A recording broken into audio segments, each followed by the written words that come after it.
Ever wondered how a game can shift from dominance to disaster in just 45 minutes?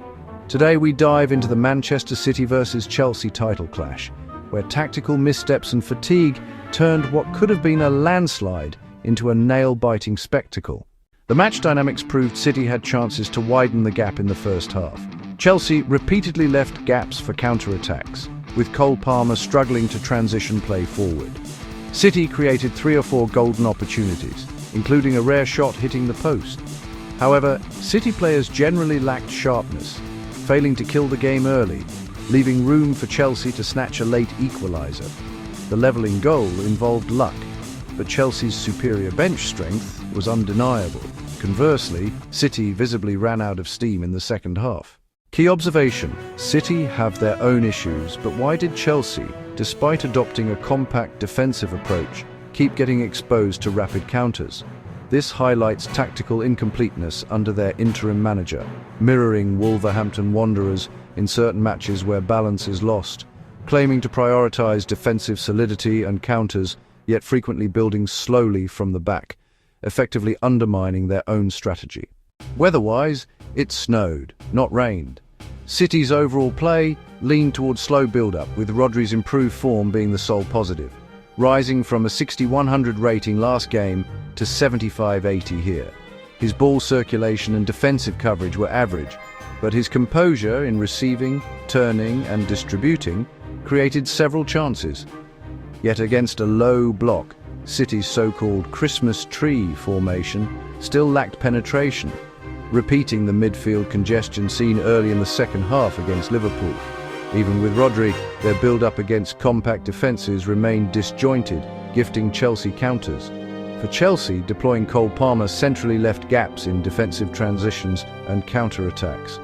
I've long advised against starting him as a 10 in big games. By the second half, the interim manager had to bench the defensively lacking Brazilian, shift Palmer wide, and introduce Andre Santos to form a 3-man midfield, stabilising things slightly. Chelsea's first-half strategy was theoretically sound, absorbing pressure away from home while minimising high presses. Their fatal flaw was half measures. If you're sitting deep, don't slowly build from the back. The essence of defensive counters is surrendering possession and hitting direct vertical passes. Slow build-up and counters are mutually exclusive. From the 35th minute, Chelsea inexplicably opted for risky short passes in deep areas, errors in the 37th and 38th minutes.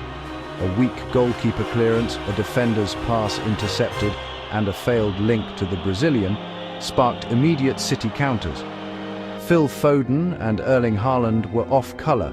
Haaland's straightforward overhead kick hitting the post was unlucky.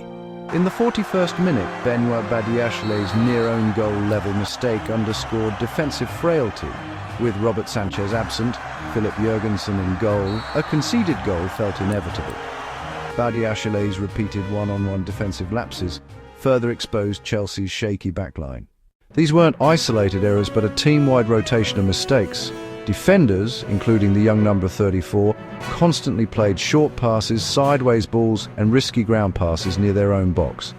Ironically, Chelsea's equaliser came not from slow build-up, but a direct long ball after City pushed up, leading to a midfield scramble and a second phase chance. In short, even if you score, it's not from slow build-up. So why insist on it from the 35th minute? The second half saw Chelsea gifting possession every 5-8 minutes.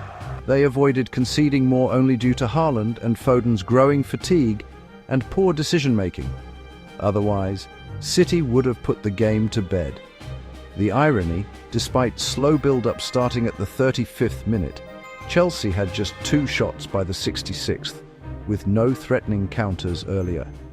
Their sole dangerous attempt, a Nico O'Reilly skyward blast, came from Joško Gvardiol's momentary lapse, leaving City briefly outnumbered. Chelsea only gained momentum post 70 minutes, capitalising on City's exhaustion. The equaliser, a deflected shot creeping in at the far post, with Enzo Fernandez reacting quickest, also exposed City's disjointed defensive retreat. Chelsea rode their luck and benefited from scheduling. More rest and better bench depth let them claw back, despite constant self-sabotage.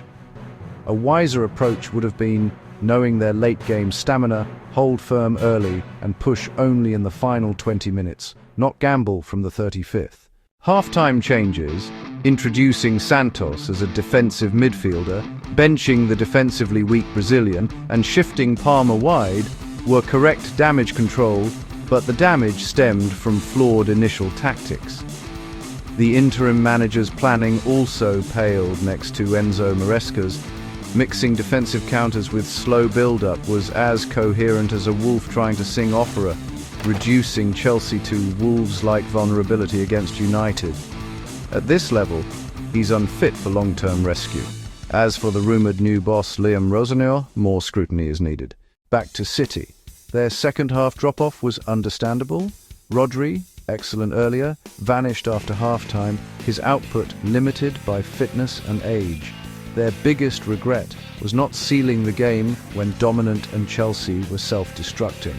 In peak fitness, they'd have buried 2 or 3 goals, but a packed schedule and minimal rotation left Foden and Haaland drained.